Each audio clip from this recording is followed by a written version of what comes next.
Well, welcome everyone. My name is Scott Allen. I'm the CEO of the Family Medicine Education Consortium. And we're going to talk about obstetrics tonight. It's our first hot topics, and we're very excited to have you here with us. If you're not familiar with the FMEC, we are a 14-state and DC coalition in the Northeast US. We cover about 60 medical schools and 190 family medicine residency training programs in our catchment area, and we work very closely with many of them. We have individual and organizational memberships. We have an annual meeting that's coming up in just about 3 weeks, where we bring about 800 to 1,000 people together, about a third medical students, a third residents, and a third faculty and other post-training physicians, where we have student scholarships, we have a residency fair, we have 250 programs, 100 posters. It's a really exciting meeting, one of the largest of its type. We have an awards program. We have some learning collaboratives around topics like integrative health, narrative medicine, a few others, and we have a lot of volunteer opportunities for doctors and residents and medical students to get involved with us in different ways. We are a catalyst and convener. We really try and promote family medicine and medical primary care to medical students. We support residents as they transition out into their careers, and we help strengthen academic family medicine programs by convening the faculty and helping them share and helping them do best practice in their teaching. So with that, I'm going to turn it over to our speaker tonight, Dr. Pam Vanenchek, who is going to talk to you about obstetrics and about her program. Great, thanks, Scott. Hi, I'm Pam Vanenchek. I am the program director at Lancaster, Penn Medicine, Lancaster General Hospital Family Medicine residency program. And I have several members of my residency faculty and residents who are here with me who will help to lead the conversation. Ladies and gentlemen, next scheduled date is about welcome to you all. So I think what I'll do is I'll have the rest of the folks from Lancaster introduce ourselves and students, since there are so many of you. If you wouldn't mind putting in the chat what year student you are and what medical school you're from, so that way we have a little bit of an idea of the audience. After we introduce ourselves, I have a few slides that I'm going to go through just to talk a little bit about family medicine and obstetrics, as well as some about how we at Lancaster General provide maternity care and some unique and innovative programs that we're doing. Hopefully that'll get some ideas going, and then hopefully we'll have most of the time for conversation and questions. So I'm trying to scan our list. Let's see, Dr. Hamblin, why don't I have you introduce yourself?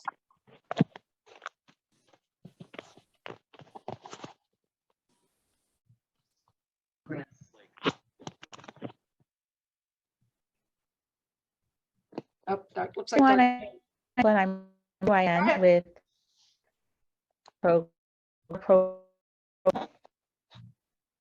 me properly. I'm gonna back. I think it's choppy.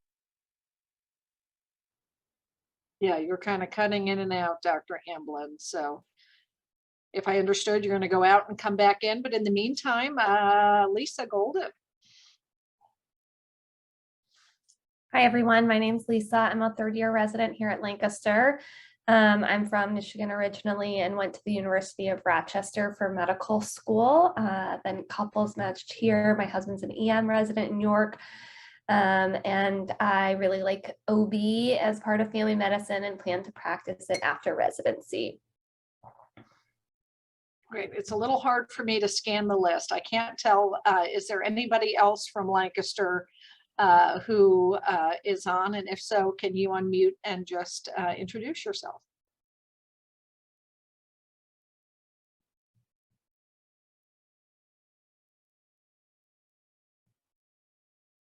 All right, I know Dr. Corey Fogelman, one of the assistant directors, is planning on joining us, and so hopefully he will be able to join. Hopefully Dr. Sharice Hamblin, who was speaking earlier, will be able to join us as well. She is one of the OBGYN faculty in our residency program. So what I'm going to do is share my screen, launch off into a little bit of talk, and then I'll have Lisa and then Dr. Hamblin and Dr. Fogelman kind of fill in on some of the other pieces. All right, here goes the share screen piece.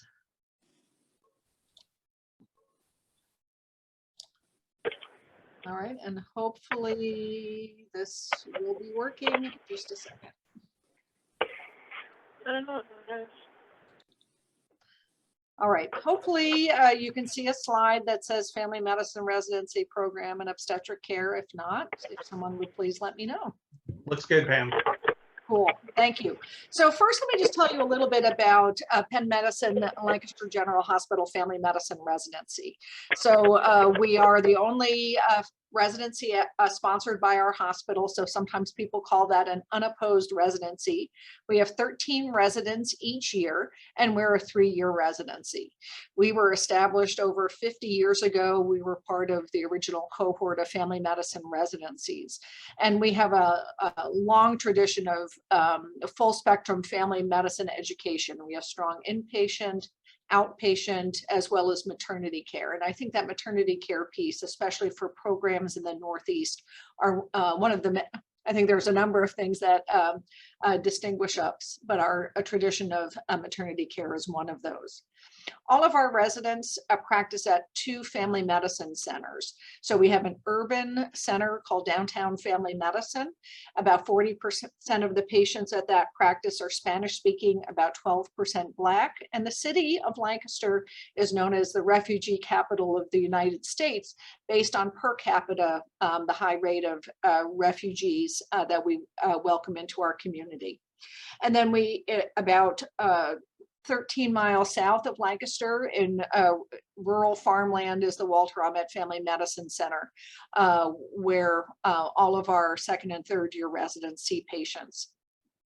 The main hospital, Lancaster General, is a 503-bed hospital, and this is where our residents do emergency, inpatient pediatrics, inpatient medicine, and surgery rotations. And then about 22 years ago, Lancaster General moved labor and delivery, newborn nursery in the NICU, and GYN surgery about 3 miles down the road to a freestanding hospital called Women's and Babies Hospital. And this is where our residents do their inpatient labor and delivery. And then, oops, so I have a typo. We actually have 18 areas of concentration for residents who choose to do areas of focus. And I've listed a few here. And one of the ones that people do, like Lisa, is in women's health or maternity care. But all of our residents get a strong OB experience that I'll talk about in a little bit. Just for a little bit of orientation, the ACGME that accredits family medicine residencies requires all family medicine residents must document at least 200 hours or 2 months should be dedicated to participating in deliveries and providing prenatal and postpartum care. And residency programs must have a structured curriculum in prenatal, intrapartum, and postpartum care. And they should provide experience in prenatal labor management and delivery management. So as you interview for family medicine residencies, you're going to find a wide variety of models in which residency programs provide prenatal care and have residents participate in intrapartum and delivery experience. So just a little bit of orientation. So there are family medicine physicians who really do deliveries, although truthfully that number is declining. In 2000, about 23% of family physicians provided some degree of maternity care, and by 2010 that declined to less than 10%. And in the 2020 graduate survey, about 13% of family doctors, or 13% of those graduates, so this was a combination of graduates who had graduated 3 to 5 years prior, were delivering babies. And Lancaster General, we actually have a higher percentage of our graduates who do deliveries. About almost 30% of our residents from that cohort were doing deliveries. Residency factors that increase the likelihood of its graduates delivering babies include having family medicine, maternity care preceptors, residents being able to do over 80 deliveries during residency, and residents who have greater autonomy in maternity care decision making are all factors associated with an increased chance that its graduates will be delivering babies. So if you really are interested in OB, those are some of the questions you should be asking. And there are family physicians with advanced training that provide C-section care. This is a graph just talking about family physicians who are practicing obstetrics, the number of deliveries that they're doing after graduation. So again, you've noticed that there is some decline, but about 2% of family physicians are doing high volume obstetrics with over 50 deliveries. About 4% are doing medium volume, or about 26 to 50 deliveries per year, and then a slightly higher percentage are doing low volume. So this map of the United States talks about counties whose hospitals have had change in services from the year 2004 to 2014. And basically, you don't have to study this in detail, but basically any of the counties that are in black had closure of all hospitals that provided maternity care. All of the counties in blue had provided no maternity care. So if you see, rural America is really underserved as far as maternity care. And this is really where where a big opportunity for family physicians to provide maternity care. Even ACOG has recognized that most rural counties have no OBGYNs because OBGYNs like to practice in urban areas. And it's really family medicine residents and family medicine physicians that are more likely to provide maternity care in rural areas. And so due to this, a lot of rural counties have specifically started recruiting family physicians that are interested in maternity care, because not only will that family physician provide maternity care, but then they will go on to be able to provide other full services such as care of babies and other full spectrum care. The maternal and child outcomes are very similar between family physicians and OBGYNs who are delivering babies. And so this is really a big opportunity. A little bit about OB at our residency program. So our residency program exceeds the minimum requirements of months on a maternal child health. All of our residents do 5 months of maternal child health, 2 each in the intern and second year and 1 in the third year. All of our residents are required to take the ALSO or Advanced Life Support and Obstetrics course. We have 12 family medicine faculty, so family physicians who do deliveries. In addition, we have family physicians from our local federally qualified health center, as well as a community family medicine practice that take call with our residents to provide role modeling. In addition, we have 8 OBGYN faculty who are dedicated as our backup. So last year, we delivered over 1,000 babies on our service. And we deliver babies from who receive their prenatal care from a number of centers. Many of them are from our own family medicine centers, Downtown Family Medicine and Walter Ament. So all of our residents do a lot of prenatal care in their own practices, in their own continuity practices. But also we provide care through centering pregnancy. And we'll talk a little bit about that later. About 1/3 of our deliveries come from the local federally qualified health center, and that is the medical home for a very diverse population, including a number of refugees. And then our residents deliver babies from several community family medicine and 1 OB practice. Our residency program, as I mentioned, is involved in traditional prenatal care. We'll talk a little bit about centering pregnancy, both in the original model as well as how we've had to modify that for COVID. We'll also talk some about the Implicit project, which is a project, a collaboration through the Family Medicine Education Consortium that's working to decrease prematurity and low birth weight. And as part of that, we have a very innovative and active fourth trimester project. I'm going to stop sharing. All right, did Dr. Fogelman join?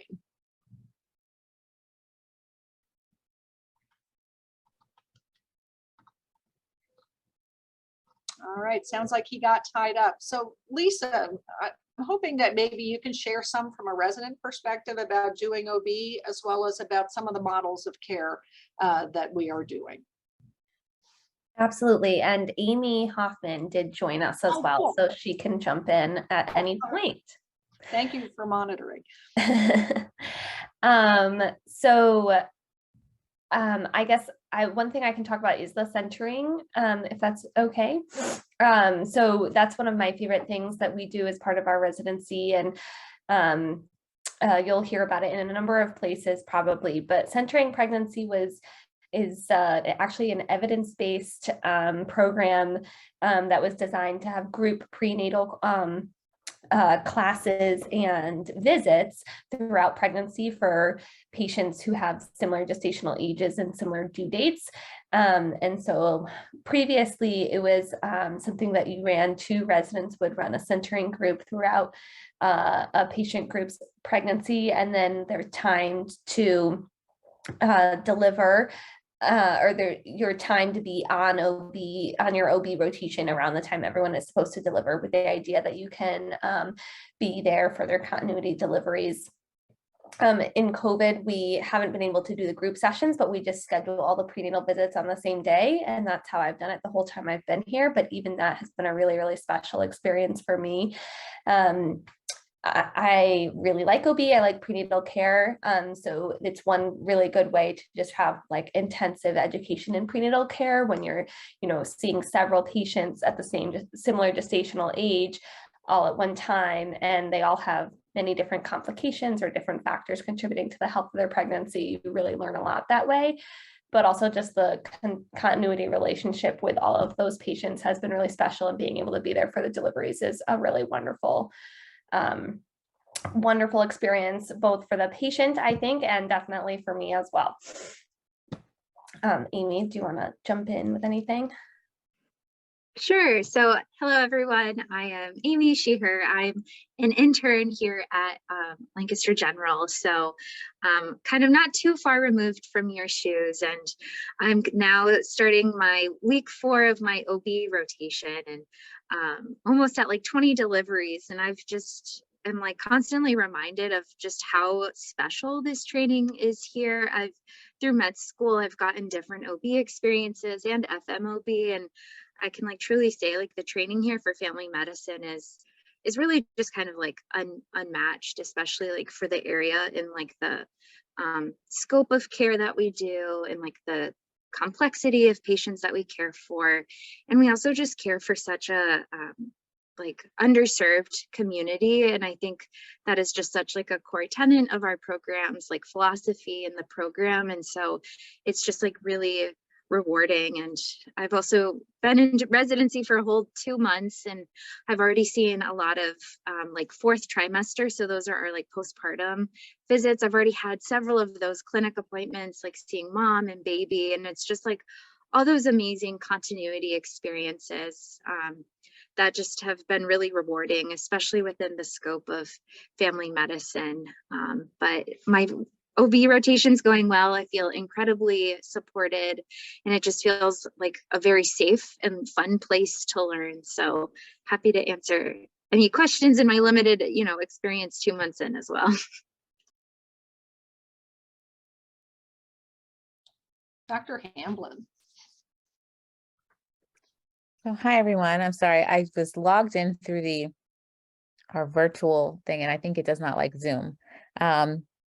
So I missed everyone's introductions on the chat, and I'm like, oh, I wish I would have saved it. But anywho, I am one of the OBGYN faculty, so one of those 8 that Dr. Vanenchuk mentioned, and I've actually been in Lancaster General for 11 years. That's wild to me. I came back to Lancaster in 2011. I went to Franklin and Marshall College, class of 1999. So although I look young and spry, I am old. Anyway, after doing my residency, I went to Northwestern for undergrad and then Phoenix for my residency training. And I ended up joining my mentor from undergrad in practice at this practice that's embedded within the family medicine residency training program. So it's really a unique situation. And I think, speaking to what Dr. Vanenchuk said at the beginning about how I think when you choose family medicine as a career, you're wanting to do it all. And depending on where you train, you're going to have varying amount of tools in your backpack to go forth and do it all. And so, residency is the place where you get to be at the top of your game. You start out where you really don't know anything, and then you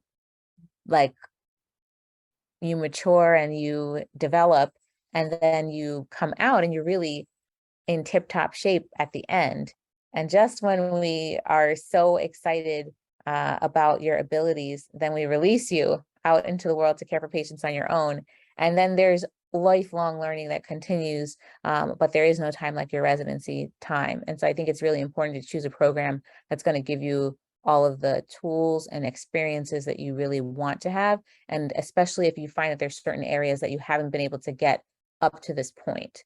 For me, some of the things that I love about Lancaster and about this health system is really, I'm in-house when I'm on labor and delivery. So when the residents call and they're like, sorry to bother you, I frequently say, it's not a bother. Like, that's why I'm here. If you're calling me at home, it's a different story. I'm like, please don't bother me. I'm at home. I'm off. But I think the collegial interaction and experience with the faculty is really good, faculty and residents as well. And then just the Lancaster environment, there's a lot of really wonderful things here that have to do with medicine and that are outside of medicine. So I'm happy to field any questions that anyone has. Dr. Hamblin, I was hoping you would brag a little bit about diversifying doulas and your efforts. Yep. So, oh my goodness. I put into the other one that I run a nonprofit called Patients Are Waiting, and that organization, our mission is to eliminate health disparities by increasing diversity in medicine. And so for a long time, I've been working with students from Franklin and Marshall, one of whom's sister is on this line. I thought so. And the work during the pandemic in particular, we launched a program called DDI, or Diversifying Doulas Initiative. And so has anybody ever worked with a doula? Can you do the interaction on Zoom? You know how to do a reaction like this, right? You go to reactions and you can put something up. Yep. So doulas in residency, I never thought like doulas they were kind of, they weren't my favorite to deal with. And there was a certain personality that seemed to gravitate toward being a doula, and certain births that seem to have doulas. But there's evidence around that doula support improves outcomes, decreased C-section rate, decreased postpartum depression, increased breastfeeding success, even decreasing the amount of pain medication that patient needs during labor. And so I thought, and talking with other colleagues, when the situation was really dire, and even you had people who were coming into Lancaster, showing up at the hospital, 38 weeks pregnant in labor, just dropping in and having a baby because they were not able to have a support person at home at the height of COVID. Just looking at all of this and moving to telemed for so many things, you could easily predict that health disparities that were happening, were the state of affairs for Black women in childbirth, were going to become worse. And in talking with colleagues and thinking about things and looking at the emerging evidence around doula support, so what would happen if you had the doula intervention for Black women? We examined what were some of the challenges, or what were some of the things that were keeping Black women from getting doula support. And one thing was lack of knowledge about doulas, and another was the expense. And so we basically started a program to train and recruit Black and Latino women in Lancaster to become doulas, then to connect patients with doula support for no cost to them. And to date, we have trained 28 doulas. We have supported 160 births with doula support. And this Saturday, we just had the 2-year birthday party for DDI, and we had like a block party in the city. And so the flyers and the program information, many of our patients will get that information, and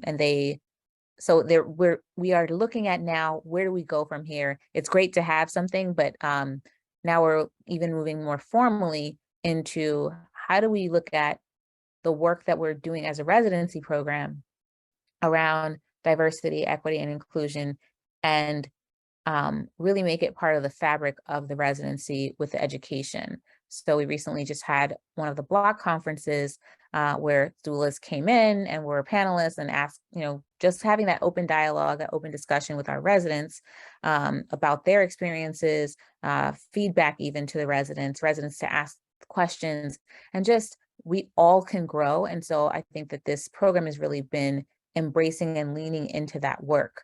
Medicine has a long way to go, and there's nowhere that's doing it perfectly. If we were, then we wouldn't have the health outcomes that we do. So I'll stop there. But yeah, DPI, like I said, if you look at our social media, you will see, and residents are really excited and wonderful, and embrace the community work that they have the opportunity to participate in through PRW.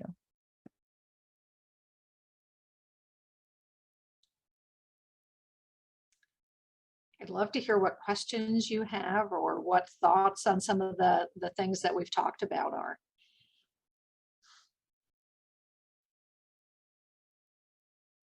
You can unmute or put them in the chat. And Pam, I'm not sure you noticed, it looks like Corey has joined. All right. Hey, Corey, maybe while people are putting questions in the chat, you can introduce yourself. We just did a little bit of overview. I see you heard Sharice, but maybe you can talk a little bit about interconception care, because I know that's something you really enjoy. Yeah, I'm happy to. I'm sorry I was late, guys. I was at Women and Babies Hospital, and I was taking care of some women and babies. So I'm Corey Fogelman. I'm one of the faculty members at LGH, and I do full spectrum care, including maternity care. And yeah, one of the initiatives we have at LGH, and we've helped spread that around, is something called interconception care. About 20, we suggested that preconception care was really what we should all be focusing on, and some very wise people, including faculty members from LGH. This was before my time, but Director Stephen Ratcliffe at the time was like, you know what, we could even do that one better. We could do better than preconception care. We could do interconception care. So care between babies, taking care of moms in between pregnancies. And so this is an initiative we've been working on at our residency program, and we've helped through the FMEC spread this idea through residency programs throughout the Northeast, and actually throughout the world. Now we've spread this throughout the United States and into Europe, and it's very exciting. What we do is we talk to moms about risk factors for preterm and low birth weight, and how can we intervene to help protect mom and decrease her risk. We target risk factors like depression, use of prenatal vitamins, whether or not mom is smoking or exposing herself to other toxins, which can increase her risk. And we have a pretty cool way of integrating brief intervention into our well child visits. So we're actually, practicing like family doctors. We're seeing everybody in the room at the same time. So we have something loaded into our charts that cues the family doctor to take care of the mother even while they're taking care of the babies. And it's really, kind of revolutionized the way we think about care of moms and babies and the whole family. So anyway, we're excited about that. We always have process improvement projects around that concept and that project. And our residents have published papers, poster presentations, done a lot of cool initiatives to try to spread the word about and decrease again those risks for preterm birth and low birth weight to our mothers and babies. So it's pretty exciting. And I'm happy to answer questions about that or women and babies or maternity care of any kind. And Pam told me this morning, you talk too much, Corey, but sometimes I'll just be quiet. And if they have questions, let me know, please. Let's see, we do have a question, and I'm thinking maybe Lisa and Amy would be best to answer this. Raphael would like to know, what are the most common procedures that residents develop during the OB rotation besides C-sections? Sure. So just to be clear on the C-section thing, you won't graduate from our residency being competent in C-sections. In fact, that's pretty rare to be able to accomplish that in a 3-year family medicine residency, but you will be well set up to do an OB fellowship after residency to be trained in that if you so desire. And many residents before us who are more excited about doing that or interested in doing that fellowship are able to join our OB/GYNs for C-sections whenever they want or do specific electives to be able to get a lot higher numbers. That being said, in terms of the procedures we actually do a lot of to competency are basically most things that you need to do on a labor and delivery service. So delivering a baby, a vaginal laceration repair, second degree for sure, and you get some intermittent experience with worse than that depending on what happens. We do basic management of labor in terms of placing intrauterine pressure catheters or fetal scalp electrodes and rupturing the bag of water and placing Cook catheter Foley bulbs for induction. And we probably do other things. Other things that we do at Women and Babies Hospital include placing Nexplanons, and in terms of the baby side, we do things like circumcisions and things like that. And in the outpatient world, we place IUDs and do endometrial biopsies and colposcopies and all of those good things. Did I miss anything? Probably. Point of care ultrasound, and if you're an osteopath, we have the OMT clinic, and so you can continue your osteopathic skills with that. Including on prenatal patients. And actually, we should say that, not just osteopaths, all of our residents are exposed to the osteopathic manipulation clinic and have the opportunity to learn basic OMT skills. Could someone please speak more about that, I'm an osteopathic medical student and I want to integrate those things into care. Could you talk a little bit about integrating osteopathic principles and practice into obstetrics and gynecology, and then maybe the opportunities for osteopathic students specifically at this residency program? Thank you. How about I start? And so, our residency program, we are in the process of seeking osteopathic recognition for our residency program, but right now we haven't, one of our areas of concentration is in osteopathic principles, but even for all of our DOs. So I would say probably we have 2 or 3 DOs per year in our residency, and actually some years 3 or 4. So we have an OMT clinic, our DO resident, that both MD and DO residents rotate through. Our DO residents regularly are doing osteopathic manipulation as part of their own clinics. We see prenatal patients, certainly, looking at, pelvic and back pain issues and other treatments to help disorders.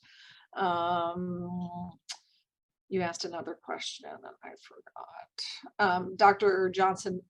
Kirsten Johnson Martin, who's a graduate of our residency, is our osteopathic curriculum director. And we just hired a part-time faculty, second DO, who's going to be part-time. We're sharing him with sports medicine, and we're still recruiting for another DO faculty member.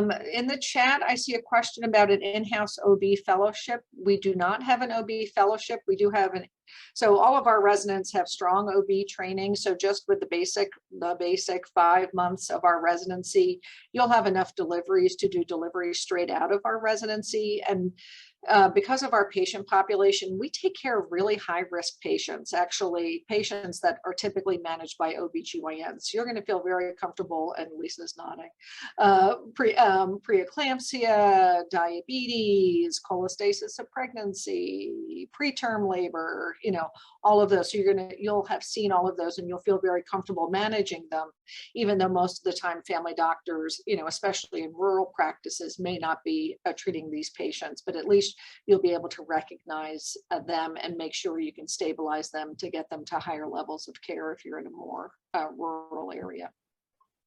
Yeah, I mean, one of the nice things about Lancaster is that we have several family medicine practices throughout the area who are role modeling obstetric care in their practice.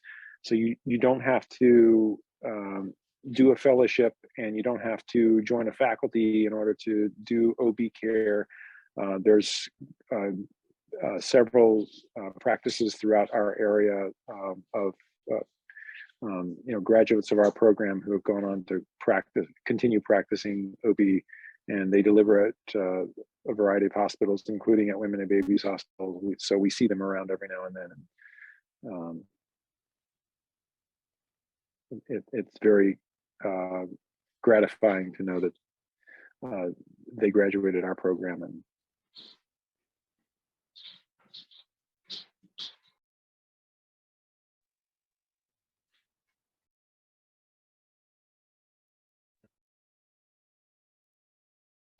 I had a question to just put for everyone, or go ahead, Laura. Yeah, sorry, I had to unmute myself. Yeah, so the question I had, so I'm Laura, I'm from NJMS. The question I had was, how amenable has the hospital been to integrating doulas as part of the care team? I used to volunteer in New York with some doulas at hospitals, and we found that sometimes the hospitals weren't very friendly to doulas and weren't just welcoming in the hospital setting. So could you speak more on that? Yeah, I think that that's a great question, especially, so I've mentioned that even myself, I wasn't like, oh, such a huge fan of doulas. And I think that part of it comes with a bit of arrogance from a medical standpoint, right? If you're feeling like I should be enough for my patient and we don't need to have somebody in between as an extra kind of layer or doing interpretation or something like that. But the reality is that having a child, having a pregnancy, and whatever the outcome is in the United States, the outcomes are not great. Maternal morbidity and mortality are abysmal in the United States for our level of wealth, and even it just doesn't make sense.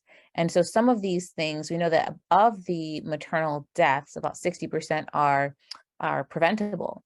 And so there's layers to this thing. And when you start to peel back this onion and you're looking at specifically racial health disparities, there's layers to that too. And so specific to the question of how amenable was the hospital for doulas, I think we realized, one, we do not have a good idea of what percentage of people at Women and Babies actually deliver with doulas. It may be somewhere on the order of 1% or less. It's not that often or that common. Now, Lancaster is the also is a refugee capital of the country, but also home birth capital of the country. Like the home births that are here among Amish and among other plain communities, and then also just the rural communities. And so there's a lot of people who are cared for by midwives, a lot of people who are cared for by lay midwives, a lot of people who use birthing centers. And so there's an openness. And then with this particular program, once we kind of thread the needle of here's the issue that we're having, and we're not unique in having worse outcomes for Black women in childbirth, but what can we uniquely apply? And so I think one, it being posed by OBGYNs was lubrication for the topic. And then I think the residency being so welcoming. So this has been embraced by our department. It's been embraced by the Women's Health Service Line. It's been embraced by community organizations and funded by local community organizations, including like some of like our, so just there's, it's been really embraced. And I think that on a hospital, and not just our own hospital, other hospitals in our area. So I don't think the doula program is going anywhere because people seem to really love it. Do you mind if I ask a follow-up? And are the nurses in the hospital aware of the program, and do they interact well with the doula's room if you've had that experience yet? Yes. And so again, it's been an asset to the group. So there was some time ago that the Federally Qualified Health Center in our area had a doula program for, I think the group, it may have been there was one doula, and there was for Arabic speaking. She was Arabic speaking. It was a grant funded program, and it ended up going away when the grant funding dried up. And so I think especially in specialty populations, whether there's a language barrier, other programs that we didn't discuss, and Dr. Fogelman is he's actually the medical director for Vantage House. So Vantage House is actually, Corey, if you want to, this is a segue, and then I'll answer your question. I don't mind. I can talk about Vantage House if you will, if you'd like. Yeah, so that's a drug recovery center that is here in. It's not, there's drug recovery centers everywhere in the United States, but ours is unique because it's staffed by family physicians who are comfortable with the full spectrum of care, and because of that, our particular drug recovery center called Vantage accepts women who are pregnant and women with children, so they can bring their families with them during their rehabilitation time. Ours is a 6-month inpatient stay, and as I say, those pregnancies are delivered in our hospital by our residents, and we continue to take care of them. So we take care of their pregnancies, we take care of them intrapartum, and of course, postpartum and those babies for their well child checks.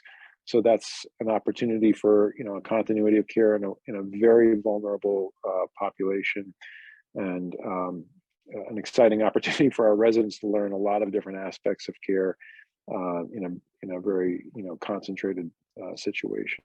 So sorry to go on and on, Charisse. No, that was perfect. And so, for example, women who are at Vantage, our residents are involved in the care, whether it's prescribing Suboxone, Subutex. Some patients are on methadone, different things. People are, if they have to be inpatient, hospitalized to have an induction on medication-assisted therapy, and they're involved in the pregnancy care for that subset of patients as well. For the doula program, so part of what supports Vantage House are some statewide programs like Healthy Beginnings and Nurse Family Partnership. And LGH has been like, the exact relationship I'm not really clear on because the lines are very blurry, but those state funded programs are like kind of wraparound services. And what we find is that you'll have Healthy Beginnings refers people for doula care as well, because if it's an additive benefit, I think my answer to your question is that it's seen as an additive benefit, and nursing also has embraced it in that way as well. Part of what we did in the training was really try to address some of the possible places where there could be friction.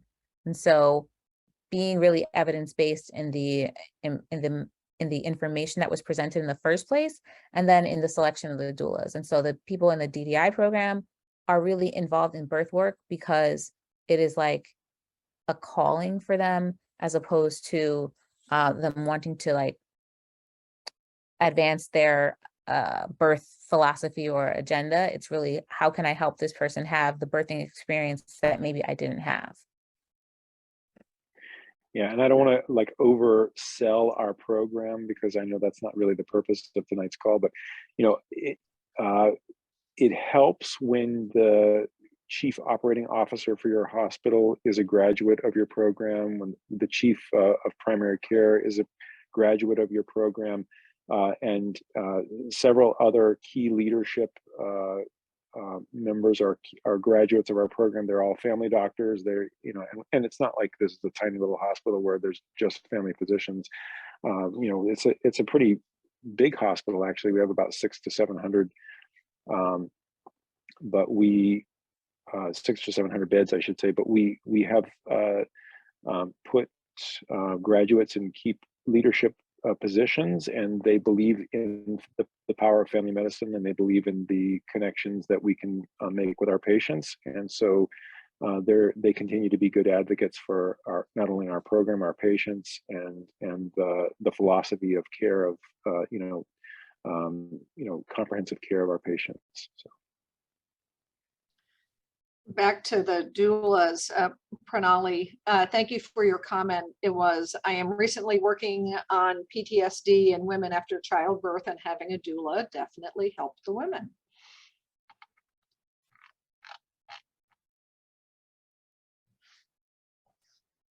Other questions?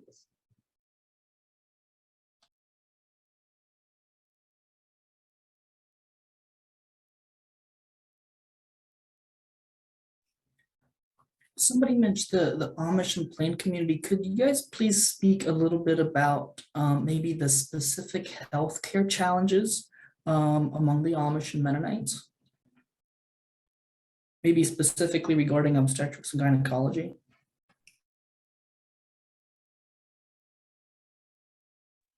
Well, I would say one of the biggest barriers is that they don't come to the hospital or the clinic too much. So we don't see them until there's a major problem and they have no other alternatives but to be in the hospital. So that presents as a barrier, but we try to maintain a good working relationship with, like Dr. Hamlin suggested, the birthing centers and the lay midwives in the community, so that when those emergencies present, we are available to help, and we do become sort of the safety net for those patients in their, when the lay midwife discovers that she's come back. When the lay midwife discovers she's, feeling a foot rather than a skull, or if she realizes that the blood pressures are out of control, then they feel comfortable transferring to our service, and our residents and teams are there to help take care of them. So that's the first thing that comes to mind. I would just add that I would say the Plain community is one example amongst many in Lancaster, where we have the opportunity to practice cultural humility, and it's no different with the Plain community than with people from countries all over the world. And one of the really cool things about our labor and delivery service is we can have a Spanish-speaking patient and a Kenya Rwanda speaking patient and a patient from the Plain community all on our labor and delivery service at the same time. And so for any of those patients, we could not possibly claim cultural competence of knowing everything about everyone's culture, but we can practice cultural humility of being open to what their cultural practices and needs and how their emotional reaction might differ based on their cultural experiences. And so you flex those muscles a lot on our service and learn a lot about how to take care of people of all kinds. From a more specific logistical standpoint, everyone in the Lancaster General System is very accustomed to working with the Plain community and is very cognizant of the self-pay aspect of their care. And so we actually can sometimes sort of strategize with them about, maybe leaving the hospital early than other people might. But as long as we've had an adequate discussion of risks and benefits, just because of acknowledging the cost. And so having more awareness of the cost of healthcare actually comes from taking care of these patients as well.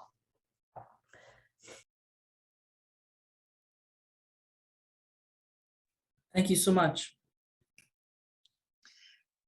I think just reflecting on the Plain community well, and especially with OB, one of the things I think about is the higher incidence of inborn errors of metabolism and genetic diseases among the Plain community. And in fact, so the Clinic for Special Children is a clinic that was started by a pediatrician over 30 years ago and is now basically a world referral center for children who have, things like maple syrup urine disease and all sorts of things that we learn about in medical school, and we think, oh, we'll never see these in our lives. They come to this clinic and their DNA is sequenced, special formulas are made. Now these children who frequently died in infancy are living to adulthood.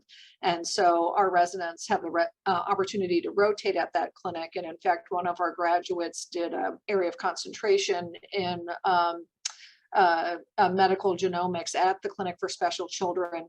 And she's actually now in charge of their adult programs. So, these children who are now adults. And so, a family physician from our residency is now coordinating, the adult medical care there.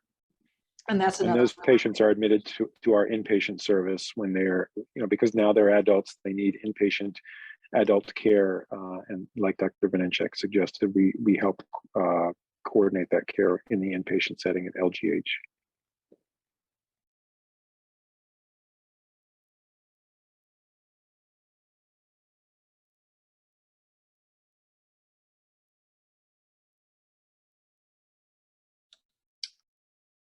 The next question, does the program cater to the LGBTQ community and provide gender affirming care?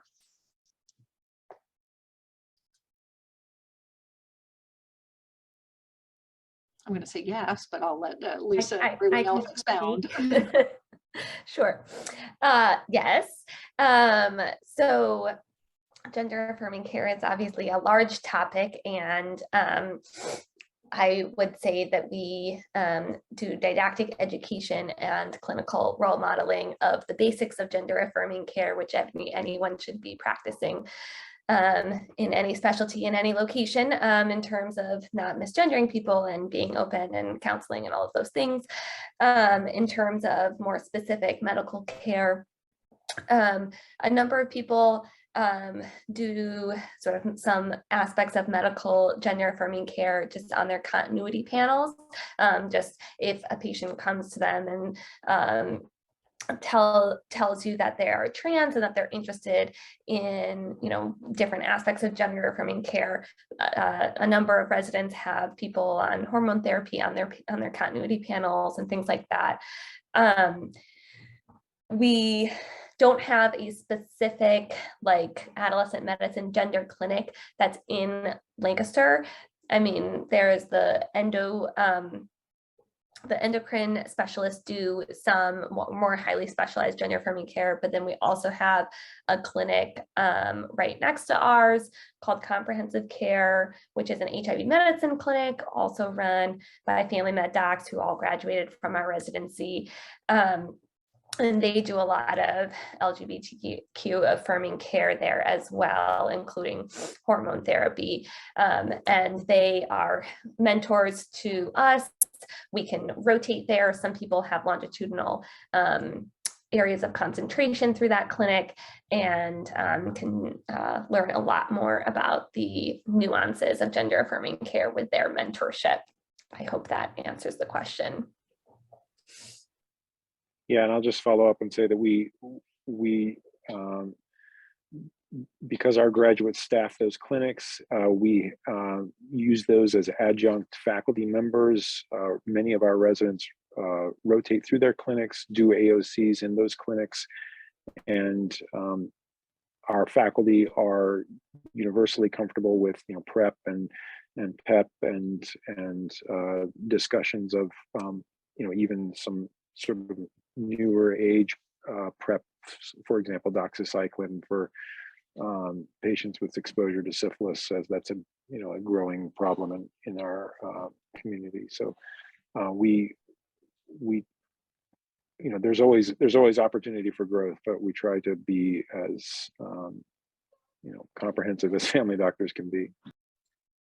I'll also say there's just like an overall culture of I think I love how Lisa put it, like cultural humility, and also being better physicians for our patients who may who identify or who are non-binary or transgender. And I'm sure on a lot of your OB rotations, we use such women, female centric language, but trying to be mindful of the new parent and chest feeding, and being mindful of how we use gender and our language in obstetrical care too. And I've had a lot of great conversations with my co-interns and co-residents on how we can be better physicians and supporting each other in our community.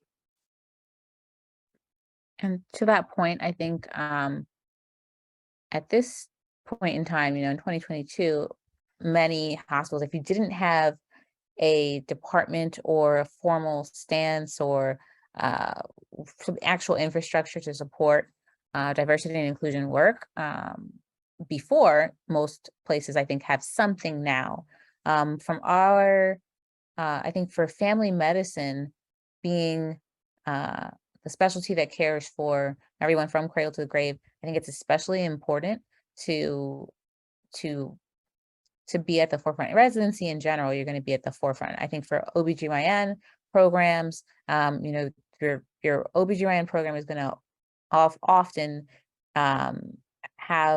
be at the center of any kind of reproductive justice discussions that are happening in a health system if you have an OBGYN program.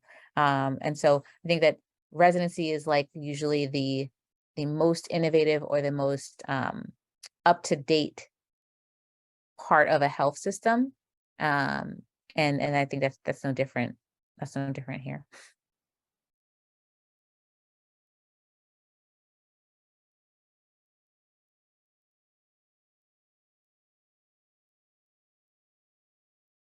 There was a question, Amy. Looking for Amy Gollinker. She put in the chat just questions about what mentorship looks like for our program, especially for residents who are hoping to have obstetrics as a part of their practice in a rural community. With our program leaders here, I think I can defer to them about the formal parts of mentorship, particularly to OB, and then also with in general. Lisa, do you want to start or?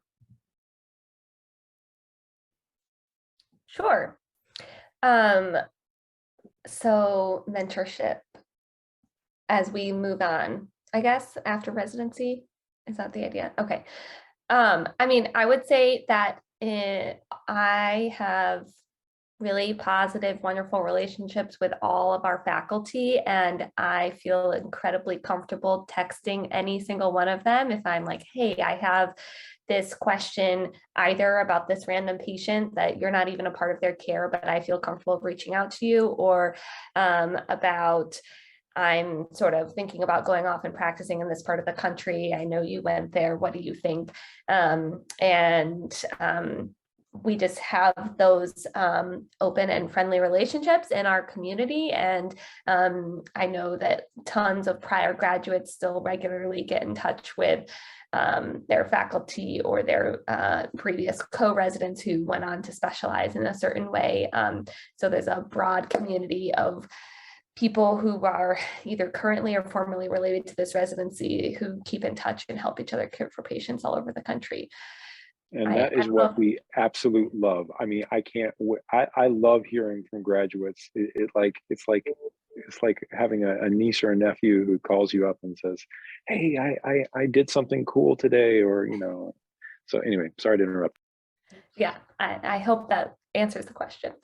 I mean, all residents are assigned, and so there's some of the more formal things. All residents are assigned an advisor that you meet with at least semi-annually, but more frequently than that.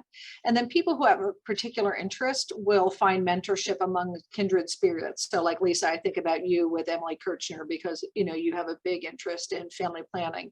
So people find mentorship around particular topics, and then all the stuff that Lisa mentioned.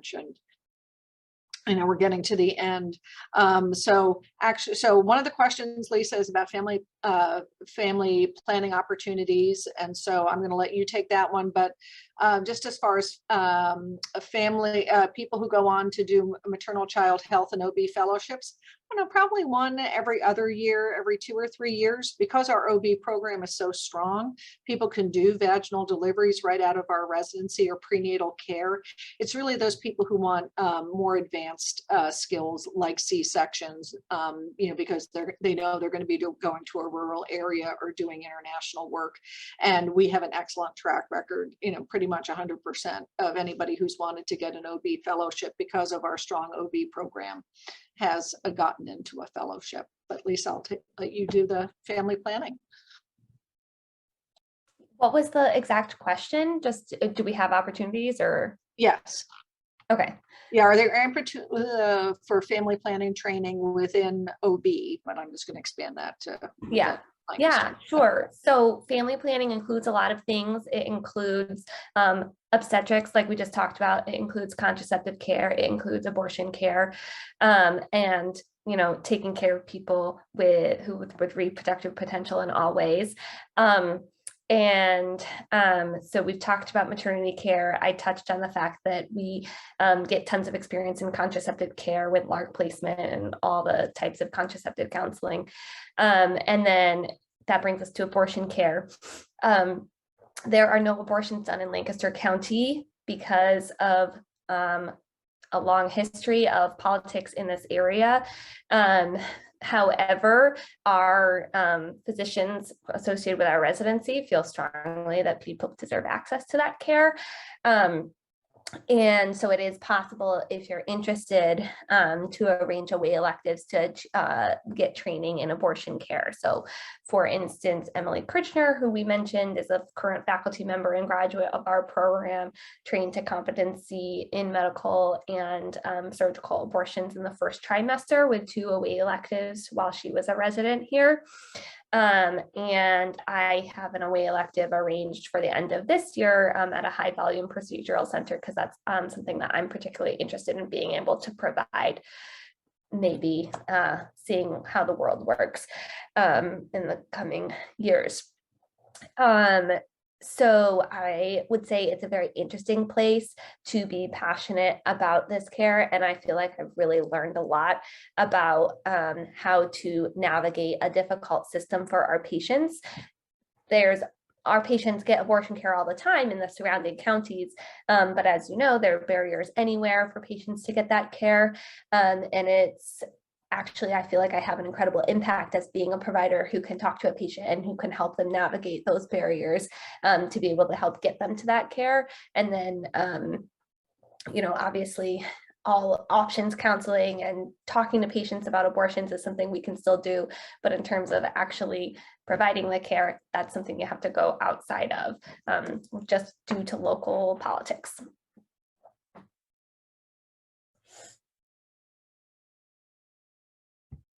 Yeah, I just added some things there. I know for me as an OBGYN, it was like, so hold on. If I have a patient who is like electives, so many hospitals will choose to not do elective terminations because of basically the backlash that they will see because of it. Academic centers are something of not, it's different. So for example, I put that Penn medicine, there's a family planning fellowship. And so they obviously are doing terminations and they're training for terminations, et cetera. So that was something that was important to me as far as being in a health system where if I had a patient who was at risk of death, which, then that we were not going to have, that I was not going to have to be practicing with my hands tied behind my back. I think that there's rarities, but I've not had to, for example, faced with a cervical ectopic pregnancy, I've not had any problem treating patients for a cervical ectopic pregnancy. And I trained in a Catholic hospital where, that wasn't, I didn't have problems there either. We got full spectrum of care. And so this, like Lisa said, today, now with the political climate, I think there's a lot of things that are very much up in the air as it relates to reproductive care for women in all aspects. So I guess it's more to come, but yeah. I just remembered to add that since we're part of the Penn umbrella, there is a Penn specific family planning elective, I think they call it, which it's that's like a much more streamlined way to do a rotation in family planning because we are already a part of Penn. That's not a high volume procedural elective, but you get like really intensive academic training and some procedural experience. But that's just one opportunity.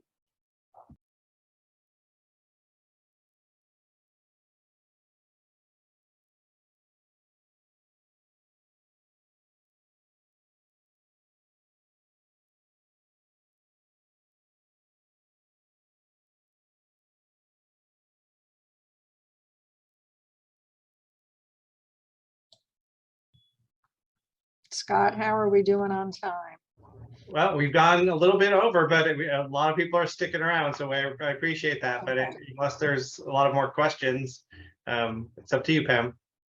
Yeah, I'm just scrolling through to see if I have hit on most of them. While you're doing that, I'm just going to post in the chat the link to all of our hot topic sessions. So if you want to join another one, we're doing these through October. So please feel free to join another. And at Lancaster General, we also host our own Hot Topics series. If you are interested, please include your email so that way we can add you to our email list and join as you see fit.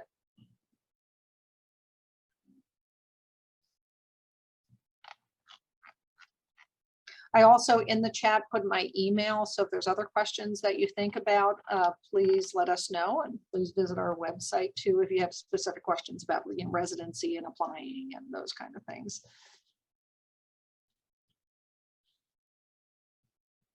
We will also be at the FMEC meeting in 3 weeks, so I'm excited to meet some of you in person.